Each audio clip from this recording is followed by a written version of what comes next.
Hello மக்களே, இன்றைக்கி தினம் ஒரு திட்டம் 32. இந்த திட்டத்தில் இன்றைக்கி நம்ம என்ன பார்க்க போகிறோம் அப்படின்னா, வாழ்ந்து காட்டுவோம் திட்டம் அப்படிங்கிற ஸ்கீம் பற்றி பார்க்க போகிறோம். இது வந்து ஒரு மாநில அரசோட திட்டம்.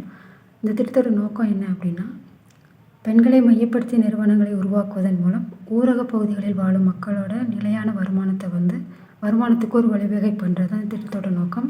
இந்த திட்டத்தோட நிதி உதவி யார் கொடுக்குறாங்க அப்படின்னா, உலக வங்கியோடு சேர்ந்து தான் மாநில அரசு வந்து இந்த திட்டத்தை வந்து கொண்டு வந்திருக்கு. உலக வங்கியோட நிதி உதவி எவ்வளோன்னு பார்த்தீங்கன்னா 70% வந்து உலக வங்கியோடதும், மாநில அரசு வந்து 30% வந்து கொடுக்குது.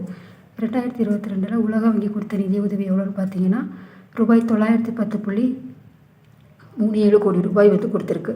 திட்டம் தொடங்கப்பட்ட ஆண்டு எப்போன்னு பார்த்தீங்கன்னா February 7, 2022.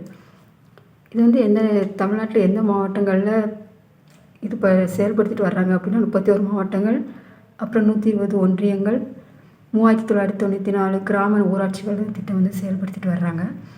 அப்புறம் சென்னை, தஞ்சாவூர், அரியலூர், தருமபுரி, கன்னியாகுமரி, பெரம்பலூர், திருப்பத்தூர் இந்த மாவட்டங்களில் வந்து இந்த திட்டம் வந்து கொண்டு வரல. இந்த திட்டத்தோட முக்கிய செயல்பாடு என்ன அப்படின்னா, நிதி உதவி வழங்குதல், திறன் மேம்பாடு மற்றும் திறன் வளர்ப்பு பயிற்சி, அப்புறம் நிறுவனங்களை உருவாக்குதல். இதுதான் திட்டத்தோட முக்கிய செயல்பாடு. இதில் உற்பத்தியாளர்களுக்கு நிதியுதவி வழங்குறது வந்து மூணு இதாக பிரித்து வந்து கொடுப்பாங்க. ஒன்று வந்து உற்பத்தி குழு, தொழிற்குழு, உற்பத்தியாளர் கூட்டமைப்பு. உற்பத்தியாளர் குழுன்னா அங்கே வந்து உற்பத்தியாளர்கள் மட்டும்தான் இருப்பாங்க. இதே தொழிற்குழு அப்படின்னா அந்த உற்பத்தியாளர்கள்லாம் சேர்ந்து ஒரு நிறுவனமாக வந்து ஆரம்பித்து அங்கே வந்து நிறுவனம் ஆரம்பிக்கிறது. உற்பத்தியாளர் கூட்டமைப்பு அப்படின்னா இந்த உற்பத்தியாளர்கள்லாம் உறுப்பினராக வந்து ஒரு கூட்டமைப்பாக வந்து உருவாக்கி அது மூலமாக வந்து ஏர்ன் பண்ணுறது. அதுதான் வந்து உற்பத்தியாளர் கூட்டமைப்பு. இதில் உற்பத்தி குழுவுக்கு வந்து எவ்வளோ நிதி கொடுப்பாங்க அப்படின்னா ஆரம்ப கட்ட நிதி 75,000 ரூபாய். தொழிற்குழுவுக்கும் வந்து 75,000 ரூபாய் தான் கொடுப்பாங்க. ஆனால் வந்து உற்பத்தியாளர் கூட்டமைப்புக்கு வந்து உங்களுக்கு துவக்க நிதியே வந்து 30 லட்ச ரூபாய் வந்து கிடைக்கும்.